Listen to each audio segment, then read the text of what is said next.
राधे राधे। हरे कृष्ण भक्तों, आइए जानते हैं कार्तिक मास महात्म्य कथा अध्याय 2। भगवान श्री कृष्ण आगे बोले, हे प्रिय, जब गुणवती को राक्षस द्वारा अपनी पति एवं पिता के मारे जाने का समाचार मिला तो वह विलाप करने लगी कि हे नाथ, हे पिता, मुझको त्याग कर तुम कहाँ चले गए। मैं अकेली स्त्री तुम्हारे बिना अब क्या करूंगी। अब मेरे भोजन वस्त्र आदि की व्यवस्था कौन करेगा। घर में प्रेम पूर्वक मेरा पालन पोषण कौन करेगा।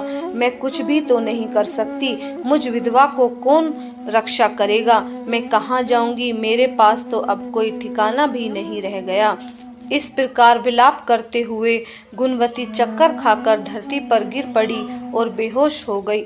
बहुत देर बाद जब उसे होश आया तो वह पहले की भांति करुण विलाप करते हुए शोक सागर में डूब गई।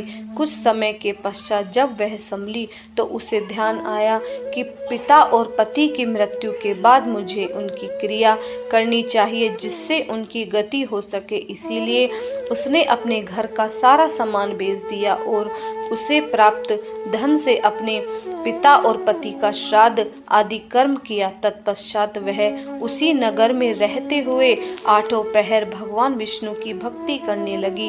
उसने मृत्यु पर्यंत तक नियम पूर्वक सभी एकादशियों का व्रत और कार्तिक महीने में उपवास एवं व्रत किए।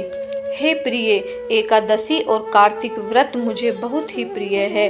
इनके मुक्त भक्ति पुत्र तथा संपत्ति प्राप्त होती है। कार्तिक मास में जब तुला राशि पर सूर्य आता है तब ब्रह्म मुहूर्त में उठकर स्नान करने पर व्रत व उपवास करने वाले मनुष्य मुझे बहुत प्रिय हैं, क्योंकि यदि उन्होंने पाप भी किए हों तो भी स्नान व व्रत के प्रभाव से उन्हें मोक्ष प्राप्त होता है। कार्तिक में स्नान, जागरण, दीपदान तथा तुलसी के पौधे की रक्षा करने वाले मनुष्य साक्षात भगवान विष्णु के समान हैं। कार्तिक मास में मंदिर में झाड़ू लगाने वाले, स्वास्तिक बनाने वाले तथा भगवान विष्णु की पूजा करने वाले मनुष्य जन्म मरण के चक्कर से छुटकारा पा जाते हैं। यह सुनकर गुणवंती भी प्रतिवर्ष श्रद्धा पूर्वक कार्तिक मास का व्रत और भगवान विष्णु की पूजा करने लगी। हे प्रिय, एक बार उसे ज्वर हो गया और वह बहुत कमजोर भी हो गई। फिर भी वह किसी प्रकार गंगा स्नान के लिए चली गई। गंगा तट तो वह पहुंच गई, परंतु शीत के कारण वह बुरी तरह से कांप रही थी। इस कारण वह स्थिर हो गई।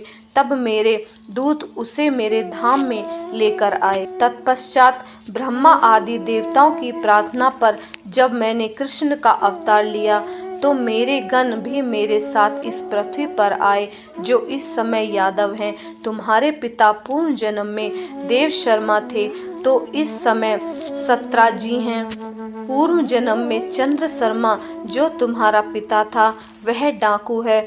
और हे देवी, तुम भी वही गुणवंती हैं। कार्तिक व्रत के प्रभाव के कारण ही तुम मेरी अर्धांगिनी हुई।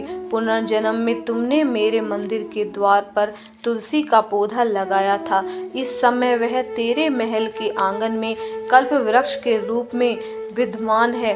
उस जन्म में जो तुमने दीपदान किया था उसी कारण तुम्हारी देह इतनी सुंदर है और तुम्हारे घर में साक्षात महालक्ष्मी का वास है, क्योंकि तुमने पुनर्जन्म में अपने सभी व्रतों का फल पति स्वरूप विष्णु को अर्पित किया था। उसी के प्रभाव से इस जन्म में तुम मेरे प्रिय पत्नी हुई हो। पुनर्जन्म में तुमने नियम पूर्वक जो कार्तिक मास का व्रत किया था उसी के कारण मेरा और तुम्हारा कभी वियोग नहीं होगा।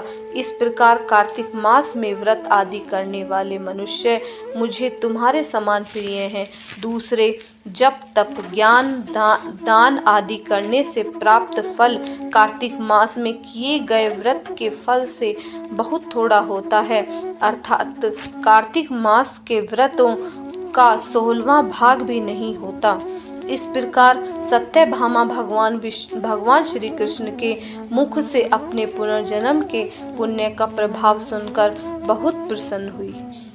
तो कार्तिक मास महात्म्य कथा अध्याय 2 यहीं पर समाप्त होता है।